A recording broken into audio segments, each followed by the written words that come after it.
Greetings and welcome back to Brown Girl. ഇന്ന് നമ്മളൊരു പനീർ മസാല ഉണ്ടാക്കാൻ പോവുകയാണ്.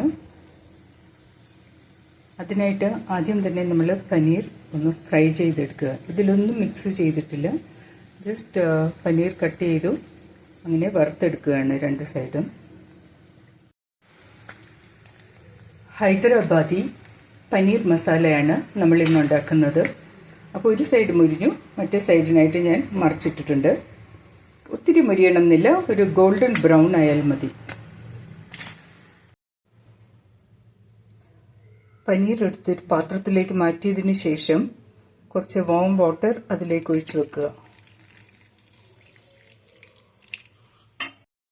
പച്ച മസാലയ്ക്ക് വേണ്ടി നമ്മളിവിടെ 2 തക്കാളി എടുത്തിട്ടുണ്ട് വഴറ്റാൻ, ഒരു 3 പച്ചമുളക്, ഒരു 2 ഇഞ്ചിൻ്റെ ഇഞ്ചി, ഒരു 10 വെളുത്തുള്ളി അല്ലി, ഒരു പിടി പുതിന ഇല ആൻഡ് ഒരു പിടി മല്ലിയില എടുത്തിട്ടുണ്ട്.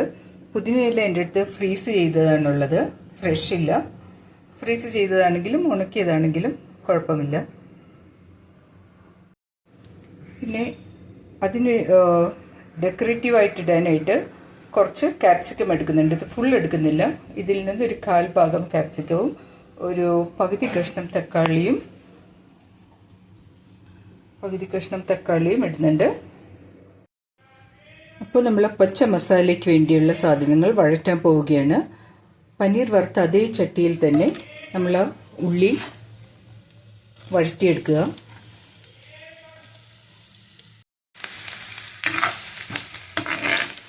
ഉള്ളി ഒന്ന് വഴന്നിട്ടുണ്ട്, ഒരു ലൈറ്റ് ഗോൾഡൻ ബ്രൗൺ ആയിട്ടുണ്ട്. ഇനി ഇതിലേക്ക് നമ്മൾക്ക് പച്ചമുളകും ഇഞ്ചിയും വെള്ളുള്ളിയും നമ്മൾ എടുത്ത് വെച്ചിരിക്കുന്നത് ഇട്ട് കൊടുക്കാം.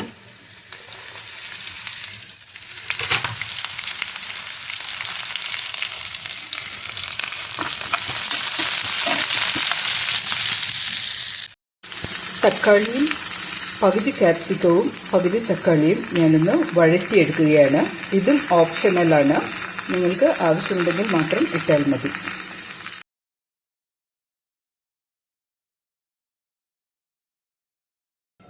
നമ്മളുടെ വഴറ്റിയ ഉള്ളിയും പച്ചമുളകും ഇഞ്ചി വെള്ളുള്ളി അതെല്ലാം കൂടെ മിക്സി ജാറിലേക്ക് ഇട്ടിട്ട് ഒരു 5-6 കാഷ്യൂനട്ട് കൂടെ അതിലേക്കിട്ട്. ഇത് ഓപ്ഷണലാണ്, നിങ്ങൾക്ക് ആവശ്യമുണ്ടെങ്കിൽ മാത്രം ഇട്ടാൽ മതി. അതിനകത്ത് ഒരു 2-3 ടേബിൾ സ്പൂൺ തൈര്. നീര് പുളിയുള്ള തൈരാണെങ്കിലും കുഴപ്പമില്ല, പുളിയില്ലാത്ത തൈരാണെങ്കിലും കുഴപ്പമില്ല. ഒരു 3 സ്പൂൺ ഇടുക. അതിനകത്തേക്ക് നമ്മൾ എടുത്തു വെച്ചിരിക്കുന്ന മല്ലിയിലയും പുതിന ഫ്രഷ് ഉണ്ടെങ്കിൽ ഫ്രഷ് ഇടുക, ഞാൻ ഉണങ്ങിയതാണ് ഇട്ടിരിക്കുന്നത്. ഇതെല്ലാം കൂടെ നമ്മൾക്കൊന്ന് അരച്ചെടുക്കാം. എണ്ണയിലൊന്ന് പൊട്ടിക്കാൻ വേണ്ടിയിട്ട് നമ്മളൊരു ചെറിയ കഷ്ണം പട്ട എടുത്തിട്ടുണ്ട്, ഒരു 3 ഗ്രാമ്പു, 2 ഏലയ്ക്ക, കുറച്ച് കുരുമുളക്, ഒരു പേരിന് കുറച്ച് ജീരകം എടുത്തിട്ടുണ്ട്, ഒരു ബേ ലീഫും എടുത്തിട്ടുണ്ട്. ഇത് നമ്മളുടെ ഹോൾ സ്പൈസസ് പട്ട, ഗ്രാമ്പു, ഏലയ്ക്ക, കുരുമുളക്, ജീരകം, ബേ ലീഫ് അതിലോട്ടിട്ടൊന്ന് പൊട്ടിച്ചെടുക്കാം.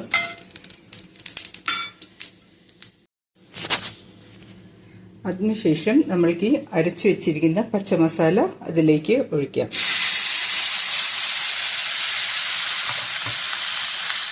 പച്ചമസാല നമ്മൾക്കൊന്ന് മുരിച്ചെടുക്കാം. നന്നായിട്ട് മുരിയണം ഇത്, അതല്ലെങ്കിൽ അതിൻ്റെ പച്ച ചുവ ഉണ്ടാവും. നിങ്ങൾ ഫ്രഷ് മിന്റ് ലീവ്സ്, ഫ്രഷ് പുതിനയാണ് ഇട്ടിരുന്നതെങ്കിൽ കുറച്ചുകൂടി നിങ്ങൾക്ക് ഗ്രീനിഷ് കളറായിട്ട് കിട്ടുമായിരുന്നു. ഞാനിപ്പോൾ ഫ്രീസ് ചെയ്തതായതുകൊണ്ട് കളർ ഇച്ചിരി കുറവാണ്. അതിൻ്റെ റോ ടേസ്റ്റൊക്കെ ഒന്ന് മാറാൻ, പച്ചമുളകിൻ്റെ ആ എരിവും ഇലകളുടെ ആ പച്ച മണമൊക്കെ ഒന്ന് മാറാൻ വേണ്ടി നല്ലപോലെ നമ്മൾക്കൊന്ന് വഴറ്റുക. എണ്ണ ഒന്ന് തെളിഞ്ഞു വരുമ്പോൾ ഇനി കുറച്ച് നേരം അതൊന്ന് വേവാനായിട്ട് നമ്മൾ പനീർ കുതിർക്കാനിട്ട വെള്ളമുണ്ടല്ലോ, ആ വെള്ളം നമുക്ക് ഇതിലേക്ക് ഒഴിച്ചു കൊടുക്കാം.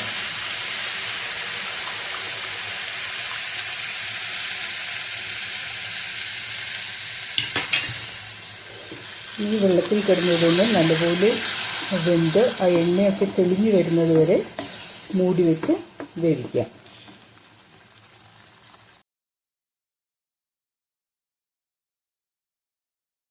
ഇനി നമ്മൾക്ക് ഇതിലിടാൻ വേണ്ടത് കുറച്ച് മഞ്ഞൾ, ഒരു 1/4 ടീസ്പൂൺ, ജീരകപ്പൊടി ഒരു 1/4 ടീസ്പൂൺ. ബട്ട് ഞാനിവിടെ കുറച്ച് ജീരകം എടുത്തിട്ടുള്ളൂ, കാരണം എനിക്ക് അതിൻ്റെ ടേസ്റ്റ് ഒത്തിരി വരുന്നത് ഇഷ്ടമല്ല. നിങ്ങൾക്ക് ഇഷ്ടമാണെങ്കിൽ 1/4 ടീസ്പൂൺ തികച്ച് ജീരകം എടുക്കാം, പൊടിയാണല്ല.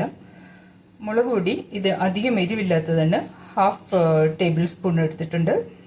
മല്ലിപ്പൊടി ഒരു 1.25 ടേബിൾ സ്പൂൺ മല്ലിപ്പൊടി എടുത്തിട്ടുണ്ട്. നേരിയ തീയിൽ ഒരു 5 മിനിറ്റിൽ കൂടുതൽ ഇട്ടു. ഇപ്പോൾ നമ്മളുടെ എണ്ണയൊക്കെ ഒന്ന് തെളിഞ്ഞു വന്നിട്ടുണ്ട്. ഇപ്പോൾ ഇതിലേക്ക് നമുക്ക് ഈ മസാല ഇട്ട് കൊടുക്കാം. മല്ലി, മുളക്, മഞ്ഞൾ, ജീരകം പൊടി.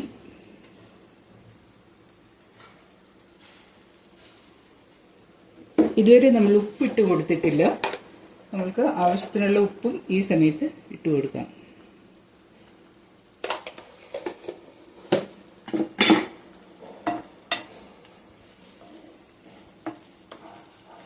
ഇത് നേരിയ തീയിൽ കിടന്ന് മുരിഞ്ഞ് ഇപ്പോൾ ഇട്ട മസാലപ്പൊടികളുടെയും കുത്ത്, ആ പച്ച ചുവ, റോ ടേസ്റ്റ് മാറുന്നവരെ നേരിയ തീയിലിട്ട് ഇതൊന്നുകൂടെ നമ്മൾക്ക് വേവിച്ചെടുക്കാം.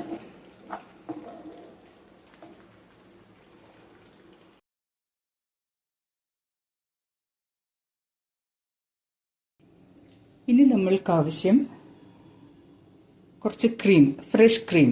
അത് നിങ്ങളുടെ വീട്ടിൽ പാലിൻ്റെ പാട് സൂക്ഷിച്ചതുണ്ടെങ്കിൽ അത് ഒന്ന് ഉടച്ചിട്ട് ഒഴിച്ചാൽ മതി. ഇതിപ്പോൾ ഞാൻ റെഡിമെയ്ഡ് ക്രീമാണ് എടുത്തിരിക്കുന്നത്, അമൂൽ കമ്പനിയുടെ.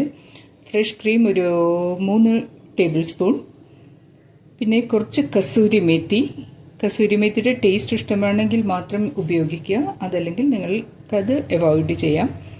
പിന്നെ ഇത് കുറച്ച് ഗരം മസാല, കുറച്ച് മല്ലിയില. അപ്പോൾ നിങ്ങൾക്ക് എല്ലാവർക്കും എൻ്റെ വീഡിയോസ് ഇഷ്ടപ്പെടുന്നുണ്ടെങ്കിൽ മറ്റുള്ളവരിലേക്കും ഷെയർ ചെയ്തു കൊടുക്കുക. If you like my videos please share with your friends and relatives. നിങ്ങൾ സബ്സ്ക്രൈബ് ചെയ്യാതെയാണ് കാണുന്നതെങ്കിൽ ദയവ് ചെയ്ത് സബ്സ്ക്രൈബ് ചെയ്യുക.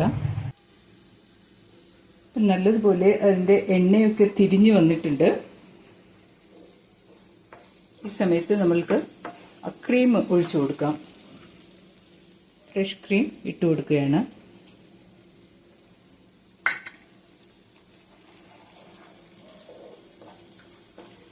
എൻ്റെ വീഡിയോ സബ്സ്ക്രൈബ് ചെയ്യാത്തവരുണ്ടെങ്കിൽ ദയവ് ചെയ്ത് വീഡിയോസ് സബ്സ്ക്രൈബ് ചെയ്യുക. ലൈക്ക് ബട്ടണിലൊന്നും പ്രസ് ചെയ്യാൻ മറക്കേണ്ട. നിങ്ങളുടെ വാല്യുബിൾ കമൻസിനായി ഞാൻ കാത്തിരിക്കുകയാണ്. അപ്പോൾ ഈ ക്രീം നന്നായിട്ട് അതിൽ ബ്ലെൻഡ് ചെയ്ത് ചേർക്കുക.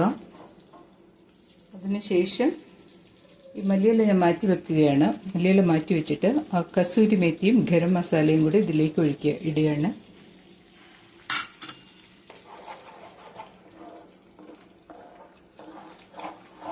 ഇതിലേക്ക് നിങ്ങൾക്ക് കുറച്ച് ചൂടുവെള്ളം ചേർത്ത് കൊടുക്കാം, ഗ്രേവി ഇത്രയും കുറുകണ്ട എങ്കിൽ.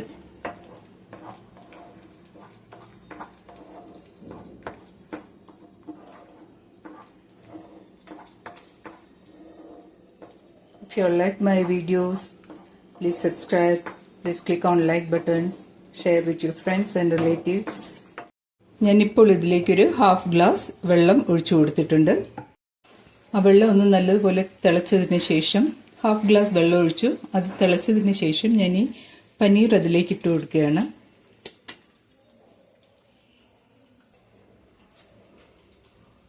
ഇനി ഇതിലേക്ക് ആ വഴറ്റി വെച്ച തക്കാളിയും ക്യാപ്സിക്കവും കൂടെ ചേർത്ത് കൊടുക്കാം. അതുപോലെ മല്ലിയിലയും.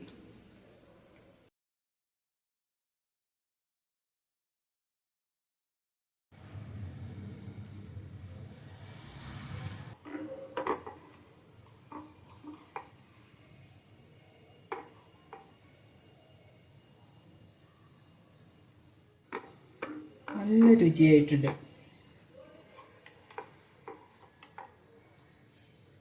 നല്ലൊരു നോൺ വെജിനൊക്കെ ഒരു കോമ്പിനേഷനാണ് കേട്ടോ. നോൺ വെജ് കഴിക്കാത്തവർക്കൊക്കെ ഇത് ട്രൈ ചെയ്യാം. ശരിക്കൊരു നല്ലൊരു ടേസ്റ്റ് ഉണ്ട്, നോൺ വെജിൻ്റെയൊക്കെ ടേസ്റ്റ് ഉണ്ട്. So yummy.